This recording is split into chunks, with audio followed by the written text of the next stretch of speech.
Imagine being called Imagine Dragons and having nothing related to Dragon. No album art or merchandise with dragons. What a waste of a title. The dragons are left up to your imagination. I guarantee you that's exactly their thought process. S is for slug. I'm enamored by the specificity of this blog. Like, this is the only post they've ever made. This account was solely created for this special little guy. Does he know? I mean, I don't know. Was that the slug that scientists made forget things? Evil game design must never be done for money reasons. Evil game design must be done for the love of evil itself. That and QWOP. I keep thinking all the Mars rovers are the same size of medium dog, but I'm wrong every single time. Well, the one in the middle looks like a guy. Do you think there's an upper limit to the Mars rovers? Do you think we're gonna see that? Or are we just gonna keep making them bigger until eventually we drop a scarab on the surface of the planet? Boss texted me, "I appreciate you staying out of the drama in the office." I literally have no idea what she's talking about. Then you're doing a fantastic job at it. Just go, "Of course, don't mind me," and move on. It's not that hard. One of my favorite tropes is a character with a nasty, toxic personality who tries very hard to do the right thing anyway. I like my protagonists sad, tired, bitter, fully convinced they will never get the recognition they deserve, but they still gotta get up in the morning and be a good person. You were in customer service, weren't you, OP? Hey! Yeah, that's a hell of a surface level analyzation. No, I'm just being a smartass. Yeah, duh. People always think if you want to hang out, you have to do something. Like, no. Invite me over to your house, introduce me to your pets, give me a plate of Oreos and your Wi-Fi password. We can sit together in silence for hours. Friendship goals. Look, I don't mind silence, it's very normal, but I'm not gonna sit in silence with you for hours while I sit on my phone and you sit on your phone. That's something I'm just not willing to do. We're gonna play a game, we're gonna watch a movie, we're gonna watch TV, we're gonna do something, but I'm not gonna invite you over so that we can watch TikTok separately on the couch on our own phones. That doesn't feel right to me. If that's something you like to do, cool. Not a big deal. Don't really give a shit, but I'm not doing that. Whoa, whoa, whoa, we've got new merch over at MKshop.com. Why don't you go over there and take a look for yourself? This stuff made with 100% cotton is hefty, thick, and built to last. So you'd be crazy not to get it, right? Head on over now and use code BOOBIN at checkout to get free shipping. Dream of a heist movie where a guy steals a cat. Last night, I dreamt I watched a movie called The Heist. In this movie, a guy who looked a lot like Mrs. Dad was this secret agent who was tasked with stealing this one cat and smuggling it from England to France across the Channel Tunnel. At the start of the movie, this guy breaks down the wall of his target's house at night by punching it and then getting into a rather cool fight scene with the owner, who was named Kyle and looked a lot like that guy from Alex, former child meme. After defeating Kyle, Mrs. Dad, I don't remember what the guy's actual name was in my dream, takes the cat and leaves. So far, bullshit, you don't remember. I've never seen someone remember a dream this much. And you forget one goddamn name? Oh look, there's a lot more that you remembered. The next scene is him calling his bosses and explaining that the next part of his plan is to take the Channel Tunnel to France. But the tunnel recently got flooded. Mrs. Dad says no problem. Yeah, this is way too specific for something you remembered, man. The scene then cuts to Mrs. Dad driving an extremely large van underwater through the flooded tunnel like a submarine. Even though there's water in the van as well, both he and the cat seem to be able to breathe underwater. Then a gag happens where the current underwater keeps flipping back and forth. The cat's unaffected by it, but Mrs. Dad keeps getting knocked to the back and front of the van. Like that rock and hard place gag from the Simpsons movie. Oh yes, that one. I do remember that. Imagine this, but with Mrs. Dad instead. I don't know who the hell that is, though, so okay. The rock being the back of the van, and the hard place being the front of the van, and all this... We get it, we get it. The next scene was from the perspective of Kyle's brother, who was being interviewed by the local news crew about the event. He said that the worst part of the event was that now he had to cancel his trip to go to the local restaurant with his dad because they have to go find the cat. Worst part of this event is that I had to cancel my plans to go to the local restaurant with my dad now. Kyle's brother. Still don't know who the f*** these people are. The next scene was that Biz's dad arrived in Paris with the cat, but gets ambushed by Kyle's brother. They prepare to fight, but that's when I woke up. Yeah, I'm sorry. I know we're all different. We all have different amounts of memory quality, let's say, when it comes to waking up in the morning. Me personally, I almost never remember a damn thing. I'm sure some people remember every detail like this person, but how the hell did you forget one singular guy's name, but you remembered every other little detail? You know what? You're full of shit, man. You're a filthy goddamn liar. For $3,500, you can get Shinigami eyes for pasta. This was the first frame from an Apple Vision Pro review that made me believe we're all going to be using and leaning into spatial computing soon enough. It always comes back to timers.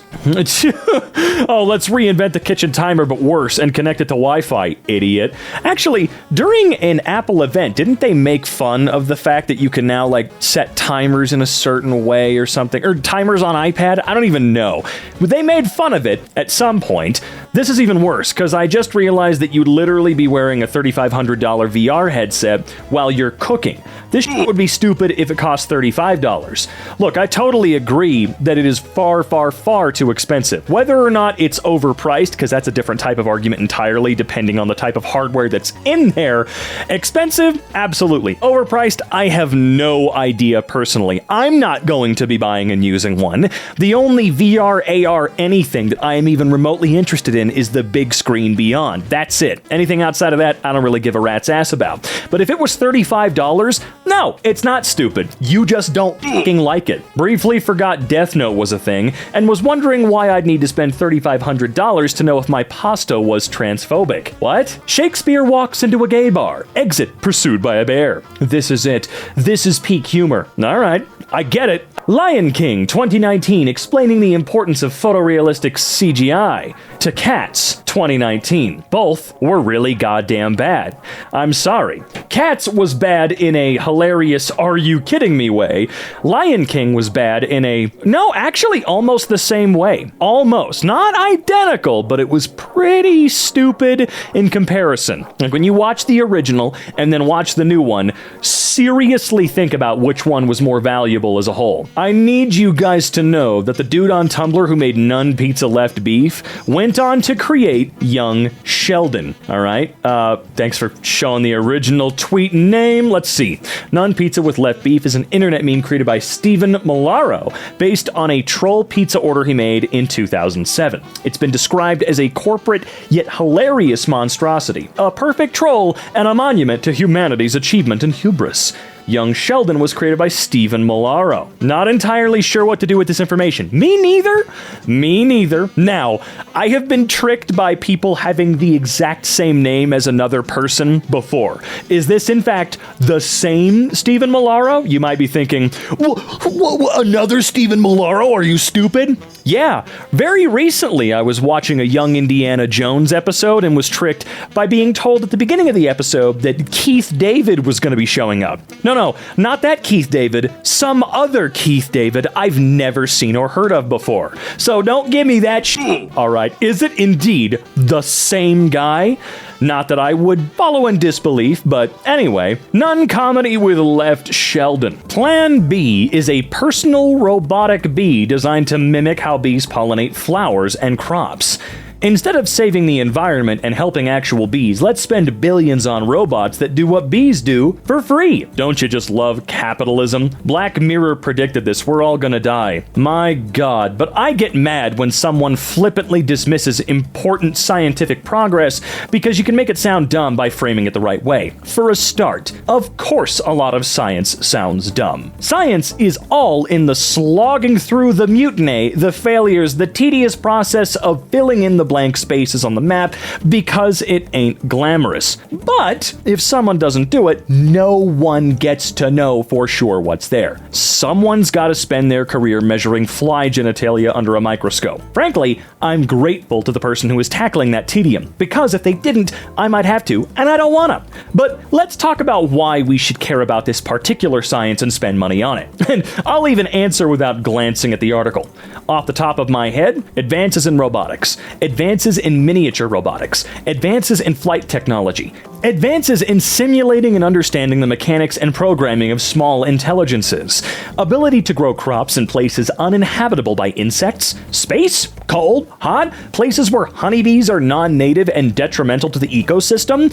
Ability to improve productivity, density of crops, and feed more people. Less strain on bees, who do poorly when forced to pollinate monocultures of low-nutrition plants.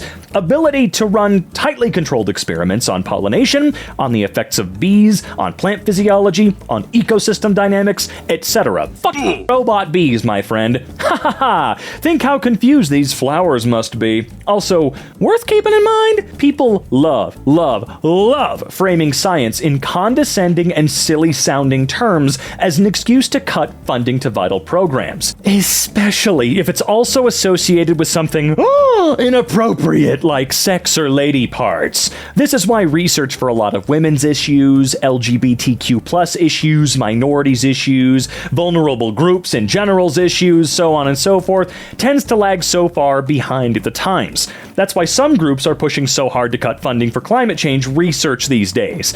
Anything that's acquired governmental funding has been through an intensely competitive, months to years long screening process by experts in the field who have a very good idea of what research is likely to be most beneficial to that field and fill a needed gap. Yeah, I remember talking to NX at one point about how NASA getting $20 billion a year or whatever is a giant waste of money because we should be working on problems here on Earth.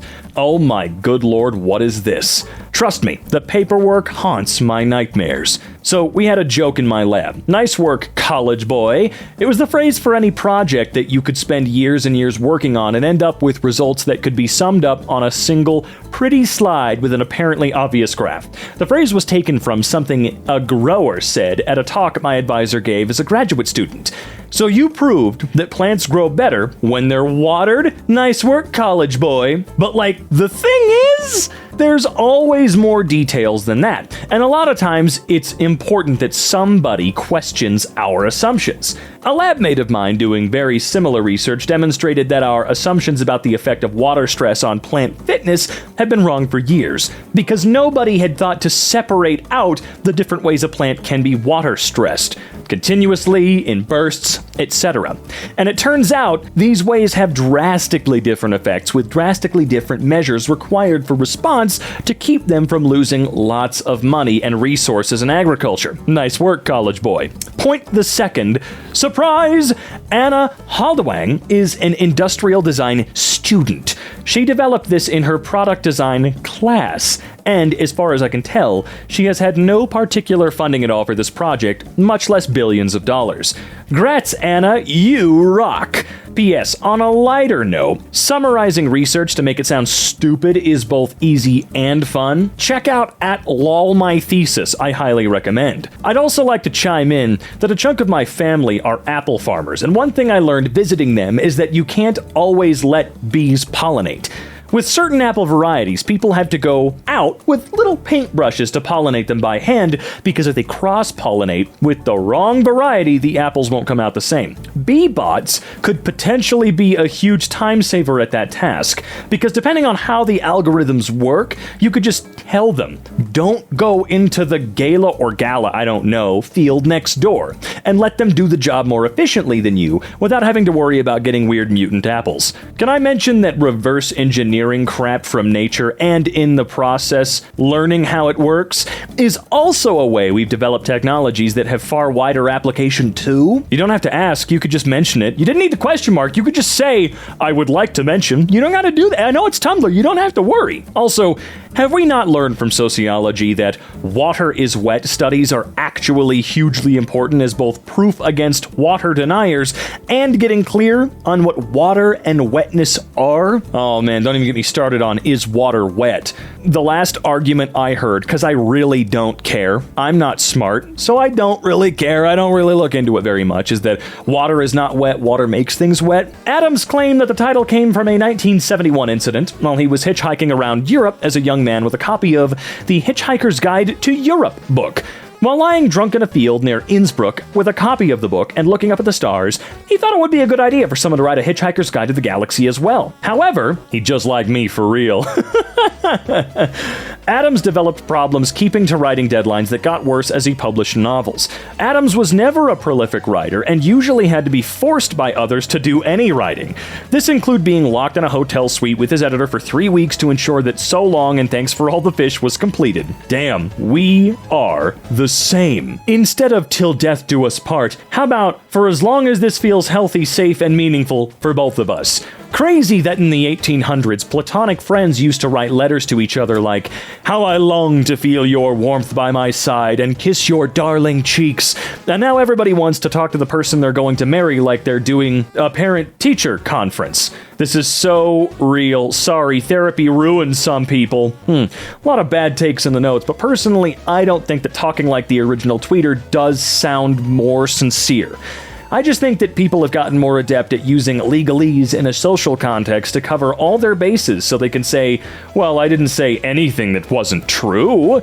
I think that a combination of feeling like you need to be morally justifiable at all times and an inability to understand language poetically is what leads to the idea that language has to always be unambiguously reflecting in a way or a literal way, and therefore talking like every social interaction is a meeting with your boss.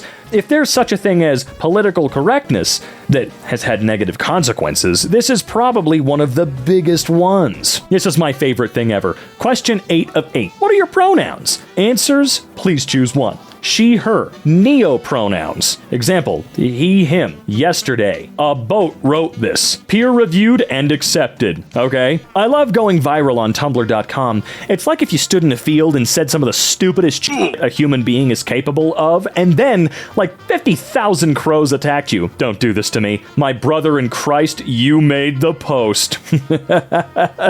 Good point. The first simulated image of a black hole was calculated with an IBM 7040 computer using 1960 punch cards and hand-plotted by French astrophysicist Jean-Pierre Luminet. Is it Luminet? In 1978. And it's actually kinda goddamn crazy how accurate these mofos were and are, so on and so forth. It's actually just amazing. Of course I'm gonna relate it to Interstellar, where their VFX crew actually got a paper published out of what came out of the computer when they put all that fun stuff into it. It's just so neat to see. Big fan of marriages of convenience. Marry your best friend for tax benefits. Marry your roommate for college tuition breaks. Marry your love interest for plot-contrived reasons at a fake wedding. Then accidentally fall in love and get married for real in the epilogue. So many possibilities. Did you just describe, more loosely than I would like, The Proposal? Love that movie. So stupid. Love it.